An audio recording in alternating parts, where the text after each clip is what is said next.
Hi, this is NADAKA. Hi, it's Keshava, Exclusively on POPP DAAP. on POPP DAAP.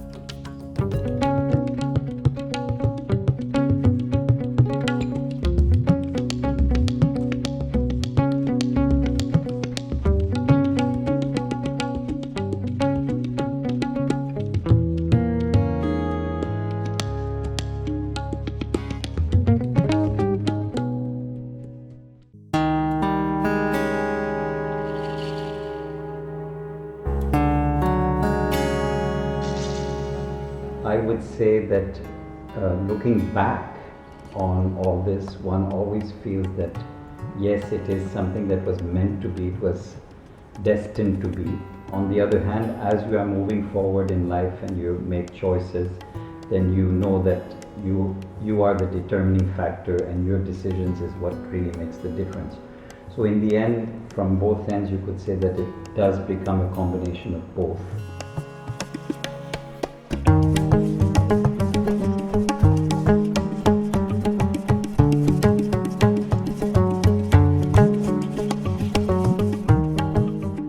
Keeping the curiosity alive, like just continuing to learn new things. For me, it's not. Of course, like training for me was like a huge part of it, and learning your instrument is like can be like a training. But when it comes to purely playing the music, it's something that you discover, you know, and you pick up in the process. Keeping the innocence and curiosity alive from when I was a kid, but at the same time carrying that forward as a strength as I develop my artistic identity, but at the same time not letting it hold me back from experiencing the music as best I can with in the way that makes me grow best.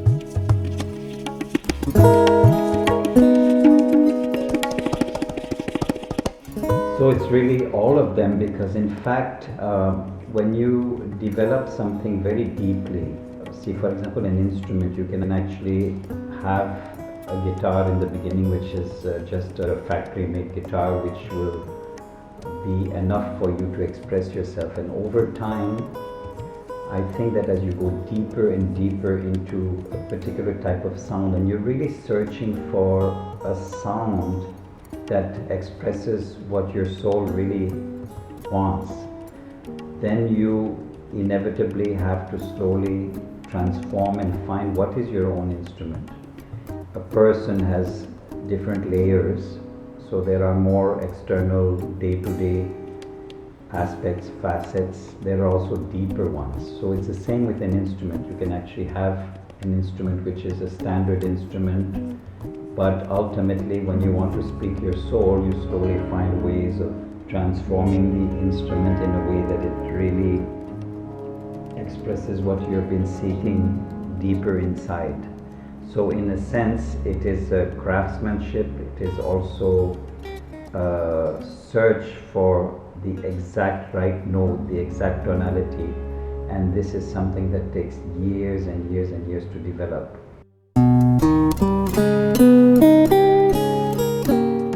I experienced it more as a as a vibration going in, like this.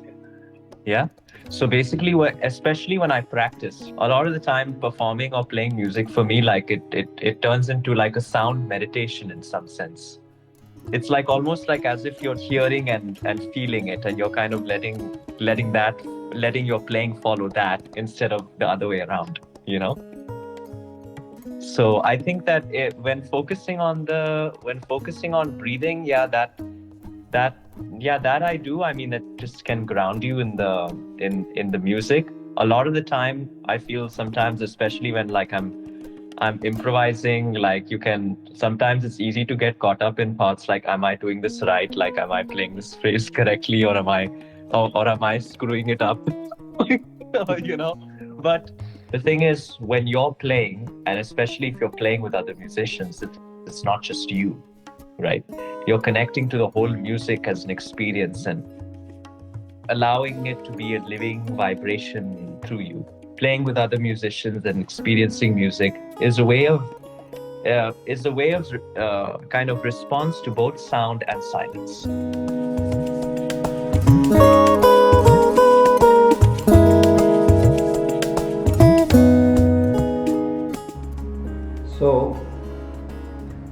interesting because I would say that there are many different ways of composing music.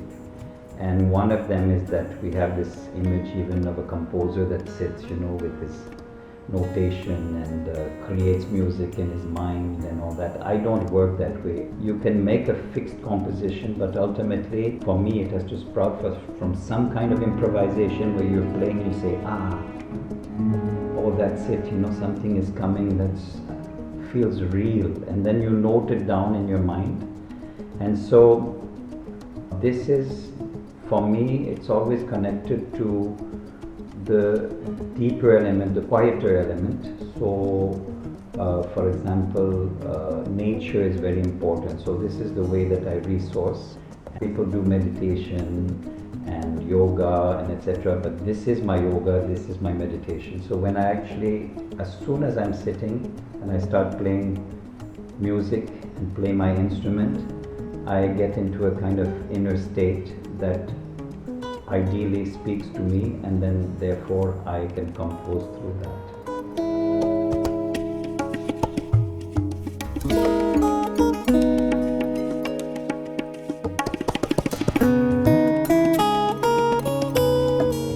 I like that question. It's really good.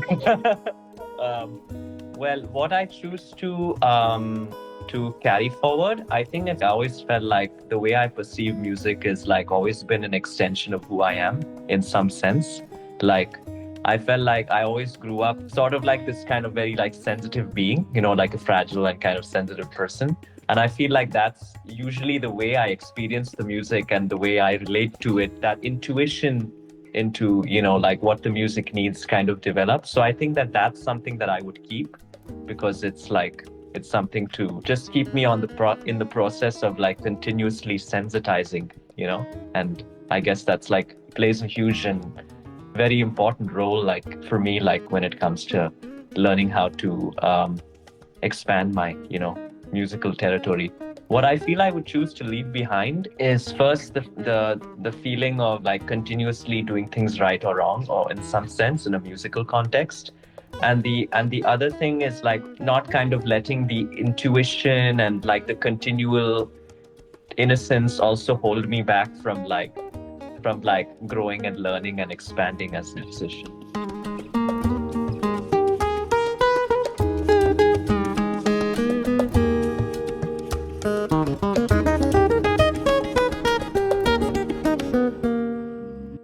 So my way of thinking really is very much based on ragas, and my guitar is tuned in an open way that is what we call modal tuning, so a little bit like the Indian instrument. So in that way it's not a typical guitar. And what guides me is usually I choose a certain raga and then it speaks to me. So for example, you'll have a raga called Hemavati in South India, no?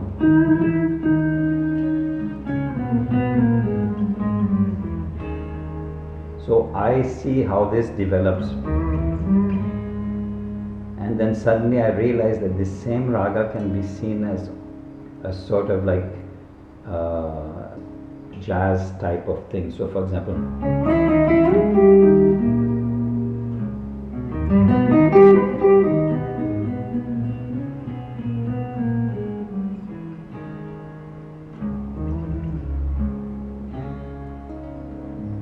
so these kind of things are lines that inspire me. I have albums which are like that, completely dedicated to Indian fusion, and other albums which were more meditative, just chords and spaces and all. So over time, I feel that I've come to a point in the last years where I don't make any separation. So basically, I go where it takes me.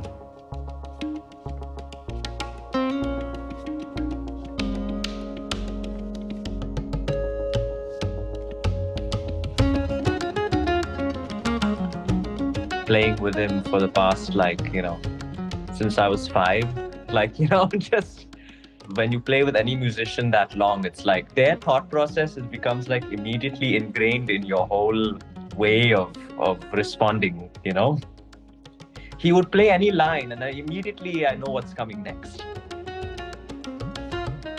with Incandescence, I feel like there was an atmospheric element because, Nadaka's music is always very atmospheric, in a sense, like what everything he does, he incorporates from his sound setup. You also mentioned the percussion instruments, right?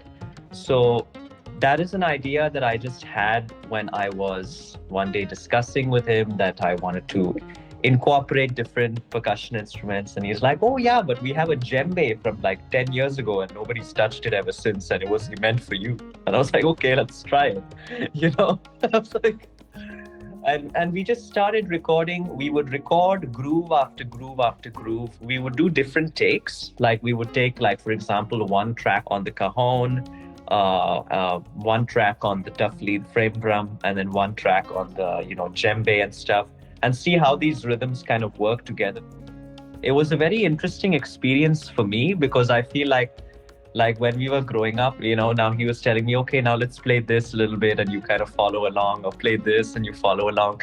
Now I felt like it was at a point where I kind of had like that confidence to kind of express some ideas, sort of felt good from my end. So it allowed me to kind of artistically think as well in a certain direction.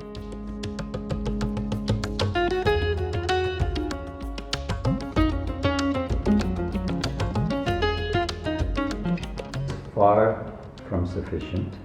So we use those words like fusion, jazz, world music, etc. These are just like references so that people can say, okay, all in all, it's, at least we have an idea of what it can be. But in reality, it's far from sufficient to express the kind of music. And ultimately, I would say the most beautiful compliment that I've had over the years is when people tell me that they hear just 2 seconds or 3 seconds of my music and they say, this is Nadaka, we recognize it. But the reality is that you do create more than your own style, you really create your own essence and music, and you get in touch with something that is really just deeper than that in the long run, it's a lifetime work to actually find that voice.